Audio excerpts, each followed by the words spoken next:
It's true. Simultaneously, everything is Krishna and not Krishna.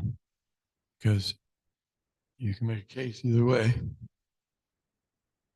He's Krishna because, or whatever it is Krishna because it comes from him. It's like if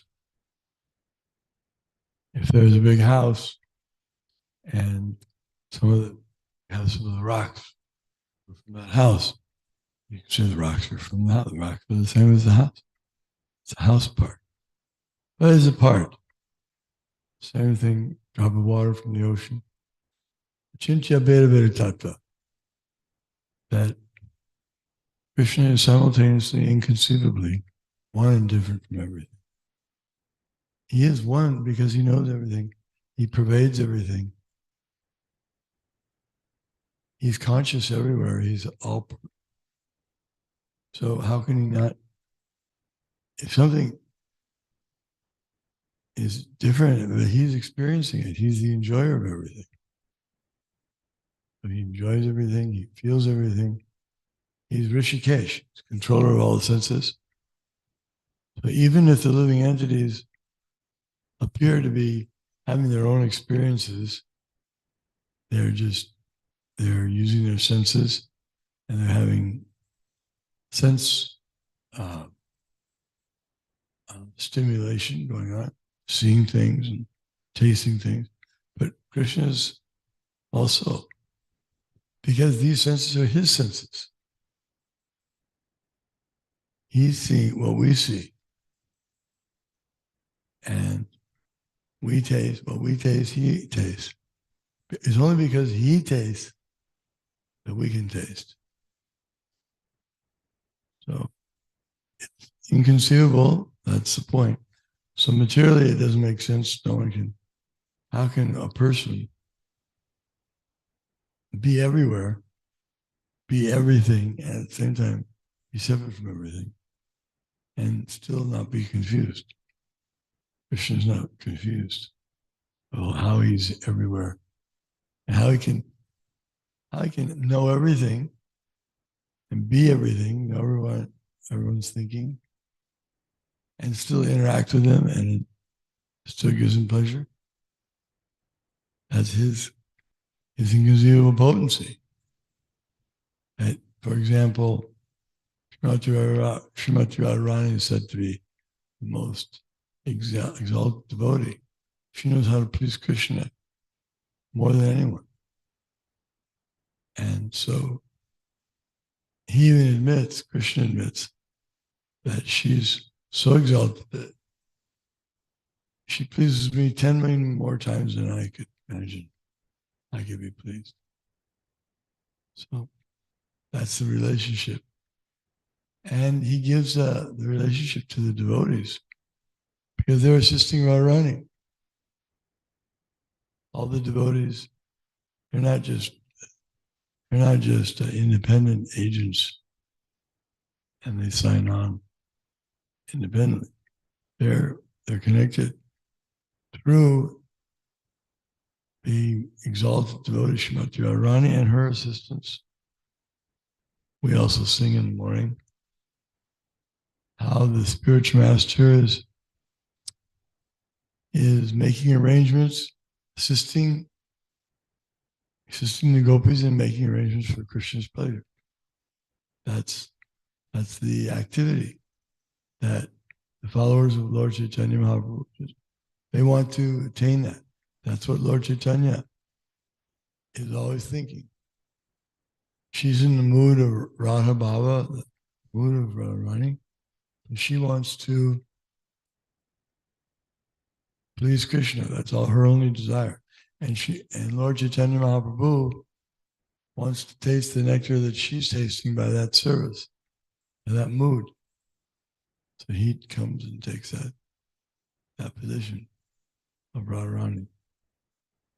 And the golden feature, that's her complexion, molten gold. Because Krishna is dark, like a blue rain cloud, but Radharani is golden. So everything is connected with Krishna. Just like, for example, we have so much land on the continent, North America, but it's said to be owned by certain entities. For example, most of it's owned by the United States government. And they, in a sense, they sell shares off to others who invest in it, and they buy certain shares in the United States. And the whole thing goes on like that. But actually, it's not really owned by the United States either, government. They claim, and anyone less than them, they'll prevail. Like, for example, if a group of people that live in a certain state, they protest against the United States government, they'll probably lose because the United States government is the overseer for all the sub departments, and they have absolute authority over it. They can do what they want. Of course, they like to please their constituents, also like to please the members, like Krishna. Where does that come from? That comes from Krishna. He's not a tyrant who has full control, a dictator, and he just uses it to abuse them, others, for his own pleasure. Not like that. Thank God. Not like that. But he's very kind-hearted. He wants everyone to enjoy. Therefore, he arranges for the spiritual world to be available for all the living entities. Everyone can go there. No one is forced to stay here. In fact, Krishna is even coming and trying to lure us back somehow or other. He's in his incarnations. Sometimes he goes to such lengths to help them come back. Like Vyasadeva compiles so many scriptures so that to entice, encourage, educate the living entities so they'll come back. Back to home, back to God. So he's trying his best. But we have some free will that he arranges for us to have. And if we misuse it, then we can misuse it. That much freedom we have. Parents also give their children, when they reach a certain age, they say, now you can go do what you want to do. You're of age now. We can give you advice. If you want our advice, we think you should do. But you're independent. You can do what you like. Wish well. So Krishna is wishing, he's the father, he's the mother, he's the maintainer, he's the creator, he's the destroyer. That's why he can actually say, as he does, we were hearing about the class the day of the Krishna, the whole section, 1,000 names of Krishna. So it's interesting because the names in there sometimes, they're names of someone else, like Kapila or Patanjali or this say, a whole bunch of sages. So they say, I am Kapila, I am Patanjali, I am. How can you say you're that? At the same time, you're separate. That's the whole idea. Vedanti tatatam siram, tatam yajgan vadbayam, meti paramatmeti bhagavaniti shabdate. The absolute truth can be understood in three features. Brahman means he's everything, and it also means his effulgence, that which comes out, effulgence, from his body. That's Brahman also. The living entities are Brahman. And all the energies, they're all coming from Brahman. But as explained in the Vedic literature, that like there's a type of philosophy, atomism, where one considers, he believes that ultimately everything is atoms. And you can just break it down to atoms, and that's it. And then everything's made of atoms. But that's not true, because atoms only apply to the material world. Spiritual atoms are not the same. They're not to be measured the same way as material matter, but as material atoms, material energy. So you can't say that all the living entities are just simply made up of atoms. This is where the scientists have a difficult time. They get stuck because they don't know how to explain living entities. Where does life come in? Is life made of cells, made of atoms? So, what about the mind even? Is that made of atoms? It's too subtle. So there are subtleties that they cannot account for. But the Vedas explain, Krishna explains it himself very easily. I'm all these different things. And still, Tarejati, Tanajati, Tadure, Tadvantika, Tarantarasya Sarvasya. That the Lord says, I'm not far away, but I'm near, very near as well. I walk and I don't walk. I'm in everything and outside of everything. This is Krishna's mysterious side, his identity. Not so easy to understand, but it becomes easy when Krishna helps. If someone's engaged in his devotional service, that's what Krishna makes as his condition for them understanding this transcendental knowledge.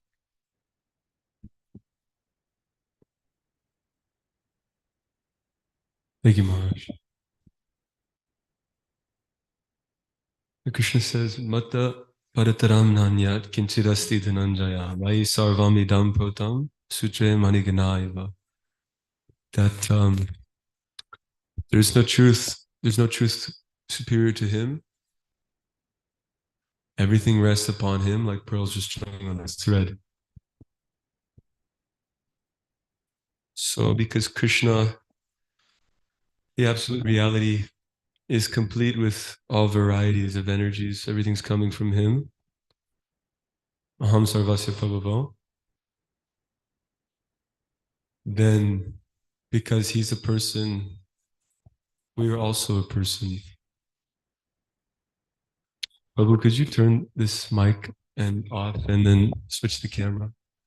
Thank you. Because he's a person, I'm also a person. Because he exists, I also exist. Yeah, just turn it off. Just hold the button down. Because, yeah. Because his material form, his material manifestation has earth element, water element. My material body also has those things. All these different things. Because he likes to sing and dance, we also like to do those things. Because he likes to enjoy, we also like to enjoy.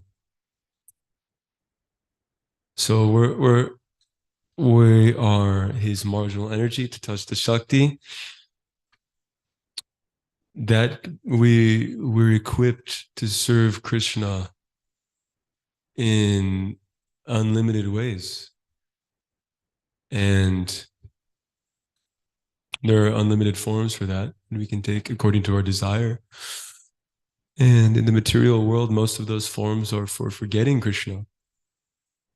But still in that condition, we're not separated from him. It's an illusion. Our separation is an illusion. It's not, because we can't actually be separated from him. Therefore, it's Maya. But in that illusion, we're thinking that we're separate from him and we're enjoying his energy, his inferior energy. And like that, we're still enjoying Krishna's energy. You can't actually get away, you know. But Srila Rupa Goswami defines pure devotional service, bhakti yoga, as anyavilashita shunyam jnana karma dinabhita anukulyena Krishna anushilanam bhaktir uttamam. That devotional service to Krishna in the purest form is free from karmic activities. It's free from mental speculation. and it's performed favorably. So it has to be favorable to be considered pure devotional service. But still, by the way, you can see that even in the material condition, we're still rendering service. We can't get away from that. It's in a contaminated condition, in an impure state. But we're still rendering service to Krishna's energy in the form of this body and this mind and somebody else's body. And of course, I'm doing it with the conception that I'm the enjoyer, actually. I'm trying to enjoy. And so it's not in this service that we're rendering in the material world is not in a favorable condition. It's not Krishna conscious. But we can see that we're trying to do this and we're trying to be happy. It's not quite working. We're trying to enjoy different relationships, trying to be somebody's lover, somebody's friend. But it's not quite working out so well because that relationship is tinged with, fruit of activity. It's tinged with the desire to want to enjoy something material. And so it's exploitative. And so, we get frustrated in our relationships. Why is this person doing like that? Why? Because I want to enjoy like this. We get so upset when they don't adhere to that. But the secret to good relationships is actually is to keep Krishna in the center. Because Krishna is actually the friend of all living entities. He's actually the lover of all living. He's the maintainer of all living entities. And so to render pure devotional service to Krishna, one is able to actually maintain nice relationship with all living entities. The devotee doesn't actually have any enemies. There's no one that's really quite so dear to him. He's not really attached to any kind of material relationship. And there's nobody who's really so inimical to him, like Dira Dira Jana Priya Priya Karo, that the Goswamis were they were liked by all classes of people because they were non-envious. Like Sanatan Goswami, he was adored by the whole. I don't know what village he was in. This was like towards the end of his life, but he was adored by everybody in the village. He knew everybody, and he had such a nice relationship with everybody because they could see this person is totally non-envious. The devotee sees all living entities with love, with kindness and compassion because he sees they're parts and parcels of Krishna. Krishna is their best friend, so it's like naturally when you have that realization that this person is very precious to Krishna, and anybody who comes to Krishna, everybody is precious, but somebody who comes to Krishna willingly, how precious are they? So especially those people, the devotees, and that's something that's easier said than done to appreciate that because, living with somebody can be difficult and familiarity breeds contempt. But all living entities are precious and all devotees are even more precious because they're willingly coming to Krishna. So that's the secret to good relationships in the world is that we have to see Krishna, just like the gentle and learned Brahmana. By virtue of his knowledge, he's able to see with equality all varieties of living entities. But he's able to see, what does that mean? He's able to see that Krishna is their friend. Krishna is their maintainer. Krishna is taking care of them. So he's able to see Krishna there.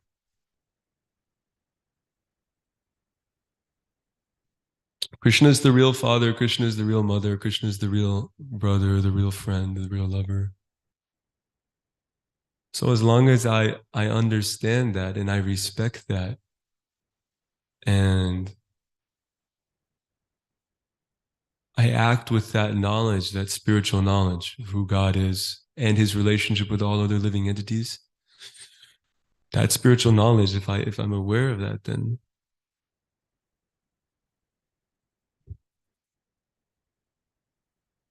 one can actually have satisfying relationships because Krishna is there.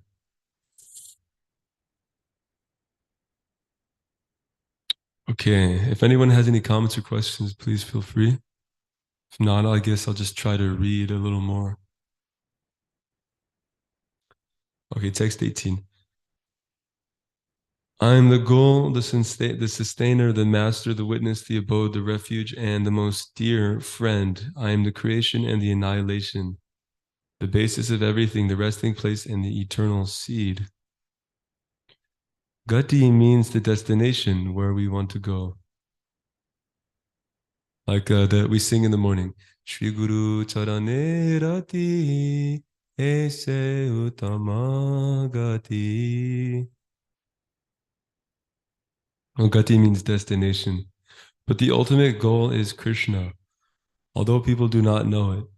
One who does not know Krishna is misled, and his so-called progressive march is either partial or hallucinatory. There are many who make as their destination different demigods and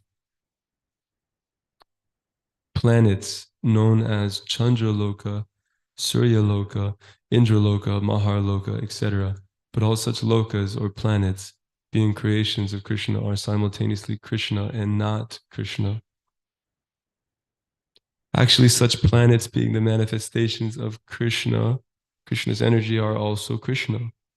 But actually, they only serve as a step forward for realization of Krishna. So Chinta Veda Veda Tattva, as Maharaj was saying, simultaneous oneness and difference. This is the philosophy. There's different philosophies in that are presented in the Vedas, but we understand that this is the purified conception that the Vedas are propounding. Is Chinta Veda Veda Tattva. It accounts for all the other understandings.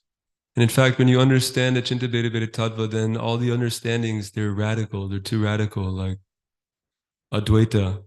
Advaita is like radical non-dualism, where the self is seen to be identical with Brahman or the Supreme. In that conception, it doesn't, there's many potholes in that conception because it's a misconception. So, like for instance, how did Brahman become conditioned into this body, into this material world? How did Brahman fall under Maya? You know, that doesn't make sense. It just doesn't make sense. And if Maya is there, if illusion is there, then that means that whose illusion is it? It's Brahman's illusion. It's God's illusion. Well, obviously we know it's Bhagavan. Maya belongs, Daivi Hesha Gunamai, that Maya belongs to Krishna.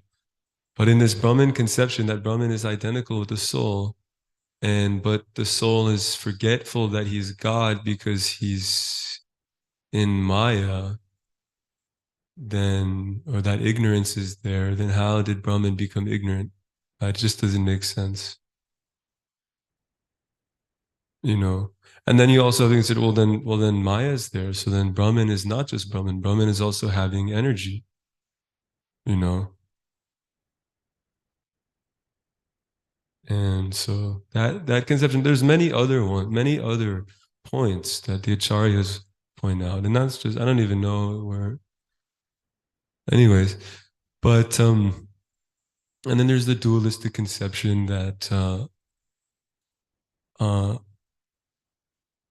that God is totally separate from everything. Everything is separate from one another. There's absolutely no conception of anything being similar. Everything is different. Even the souls are all totally different, you know, something like that. So that conception is there. Everything is totally separate. Everything is different. Um, but then there's no but in order for that, because we understand that everything is dependent on God. So how could anything be totally independent of him? How could anything exist independently of him? So in that sense, there has to be some non-differentiation. There has to be some kind of non-dual understanding that there's God and God is different from his energy. But at the same time, simultaneously, God is non-different from his energy because the energy is coming from him, you know. But you have to understand it categorically. Here is his energy, and there he is, like the sun. You never see the sun without its energy, without its heat, without its light. Similarly, God is always present with his energies. But you can also simultaneously see that, okay, there's the sunlight, and there's the sun planet, and there's the heat. You can point those things out. But at the same time, you never see them without each other, really. Or if you do see them without, sometimes like the sun will appear, the sunlight will come in to the window. Obviously, the sun planet isn't there. Um, but that sunlight is coming from the sun planet. So that sunlight wouldn't be there in the window in your room in the morning if that sun planet wasn't there.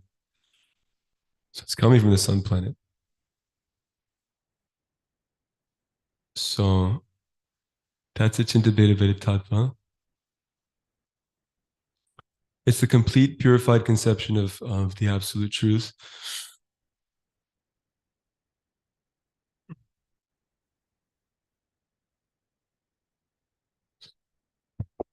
Actually, such planets being manifestations of Krishna's energy are also Krishna, but actually they only serve as a step forward for realization of Krishna.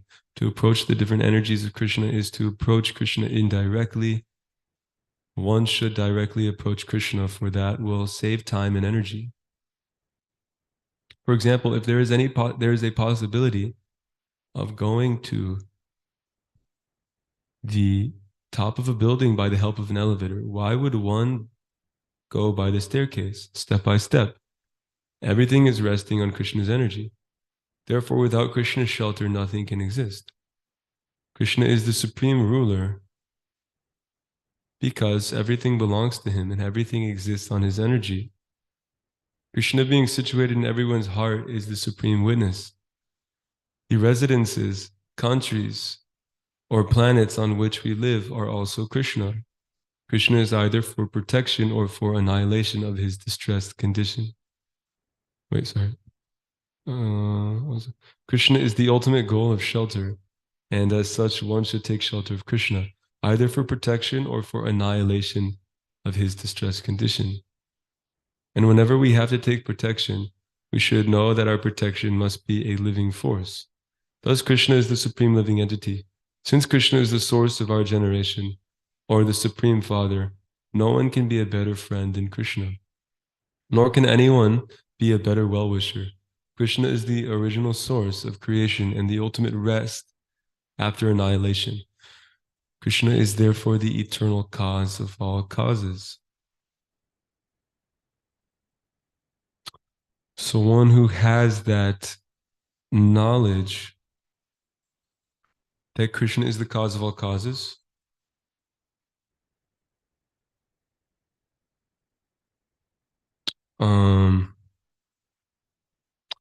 Krishna is Sarvaloka Maheshwara, the proprietor of all planets, then he can be peaceful. Because when one is situated in his natural position, he's peaceful. He's at peace, you know. Because we're not the supreme enjoyers, this misconception that we might be and we're trying to enjoy It produces so much anxiety because it's not a natural condition for the soul. It's unnatural. Natural condition for the soul is just to serve Krishna. And in that condition, he's peaceful, he's satisfied.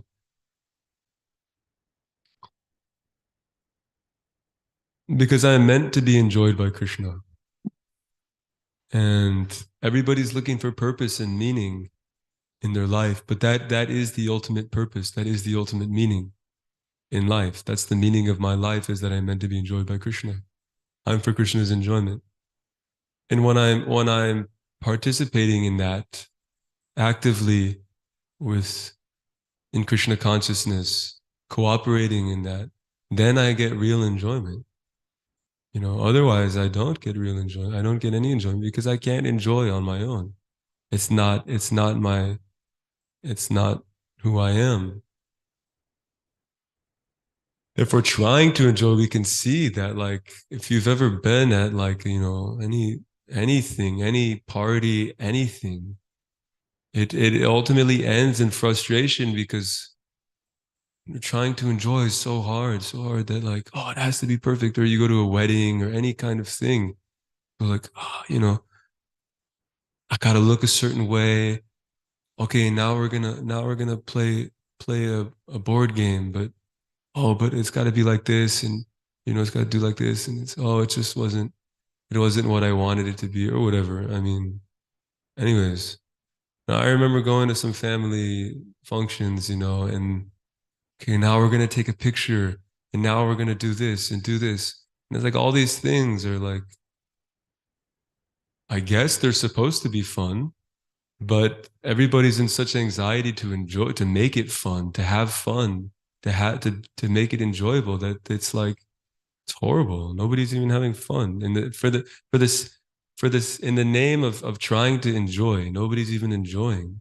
They're doing it in the wrong way, and you can see this very easily. You know, I'm trying to enjoy this relationship, but I'm not able to. And I'm just frustrated. I'm trying to enjoy this thing and this thing and this thing, but I'm not able to, so you're just frustrated. But we're meant to be enjoyed. And when we cooperate in that enjoyment of Krishna's enjoyment, we're supplying the ingredients for his enjoyment. That's just what the devotees are doing. They're just supplying the ingredients for Krishna's enjoyment. Their life becomes full of meaning and full of purpose and enjoyment.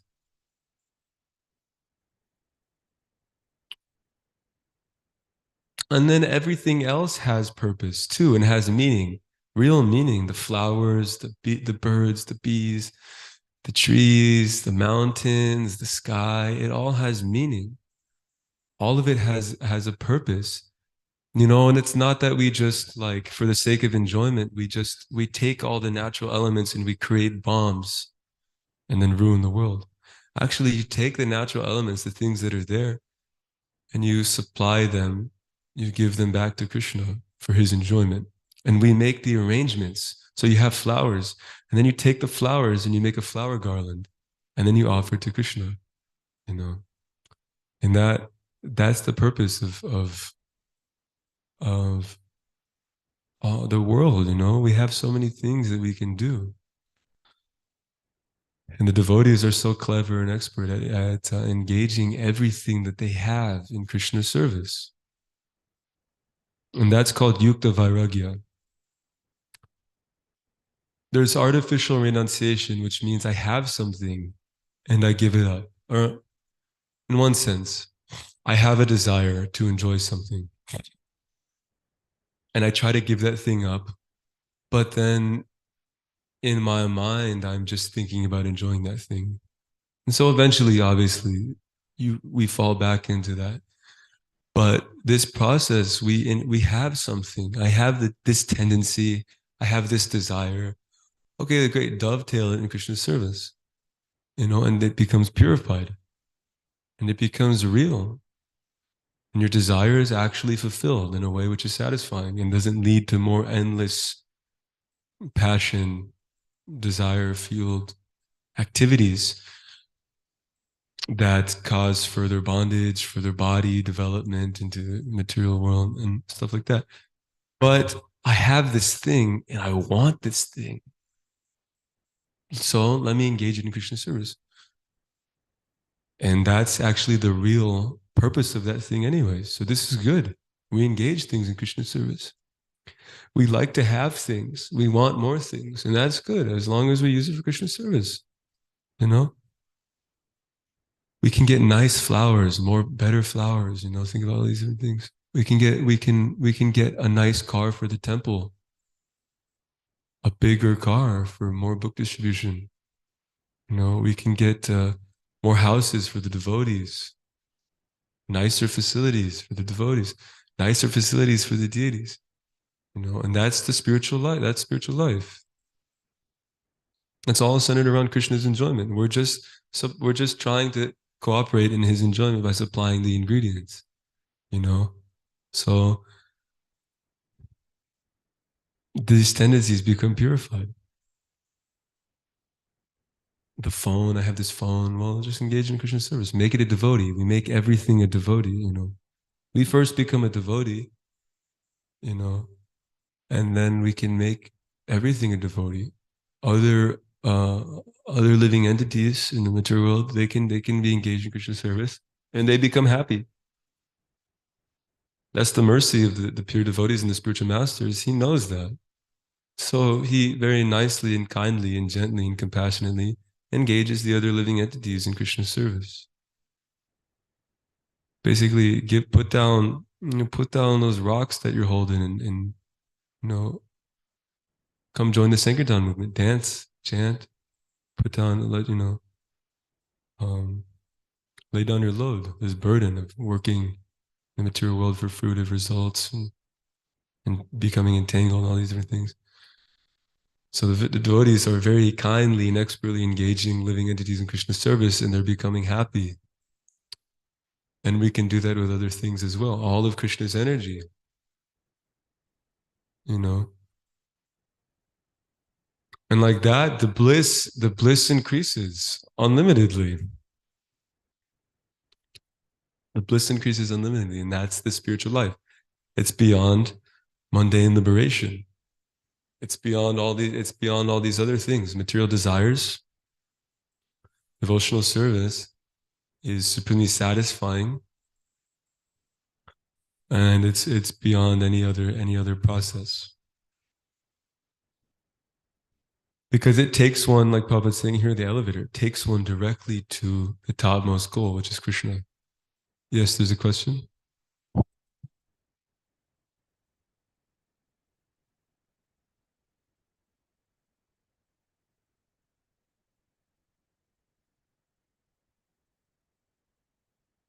So, is it our fault if we're engaging in devotional service and it's not enjoyable and it's not actually devotional service? Yeah, and I mean, it's not fully, you're not fully purified. Like I said, the example is free of, Srila Rupa Goswami says that devotional service is free. Pure devotional service is free of any material desire. It's not tinged by material desire.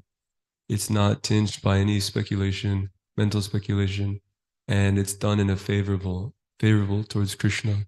So we maybe our service, our activities are full of desire. I mean, personally, you just experience that. My activities, I'm always thinking about, like, well, I want to go do this, I'm gonna go do that, and there's always speculation. Oh, maybe I'll be happy if I just do this, just do that.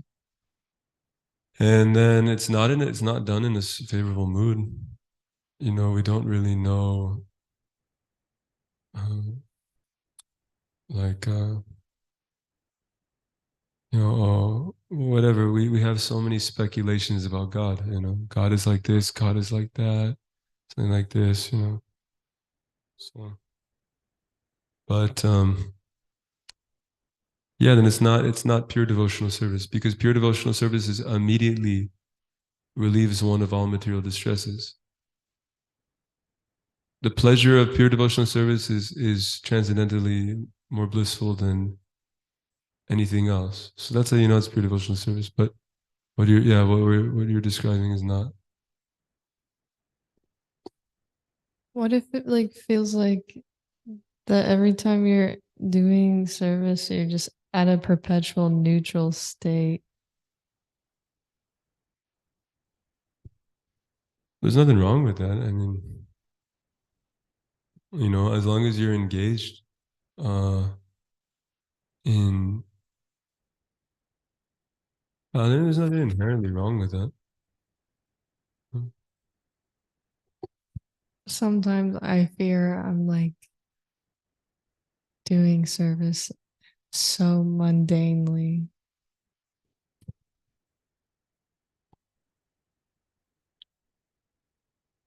You're doing service so mundanely.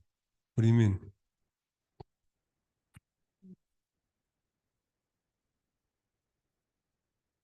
Can you give an example or something?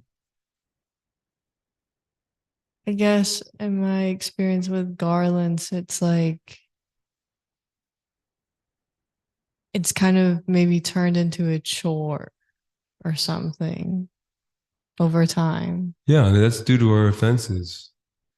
We're committing offenses. And so the activity which is actually spiritual becomes, we get cut off from it because we're offensive, you know. But so we should see what areas to we need to guard, you know. We have to be more aware. We have to be more aware. Take it more seriously. Be uh just be careful how we're making offenses, you know. I think a part of what garlands was so nice for me to do in the beginning was like you were saying earlier, there's infinite ways we can render service. And so garlands for me is like an outlet of creativity. So anytime I'm inspired, I'm like, yes, okay, new design, new design, new design, try this, try this. And I guess like I think I burned myself out because sometimes new designs take 7 hours straight. Well, yeah, with material activities comes the that your consciousness is affected by dualities. So then you're enjoying it and then you're hating it because you're not doing it pure devotional service. It's for Krishna, it's not really for us. We're speculating, thinking, how can I make this more pleasurable for me? You know, but because then it's a karmic activity, you're subjected to duality, frustration. One moment and the next moment, you're like, yes, this is great, you know. But you have to do it for Krishna. And so, I mean, you can engage that propensity. How can I make it nicer for Krishna? But one way is to uh, see how you're being offensive in your service. You know, see how you can improve your service attitude. So it's 8:25. Is that okay? Sure. Okay. Srimad Bhagavad Gita as it is ki jai.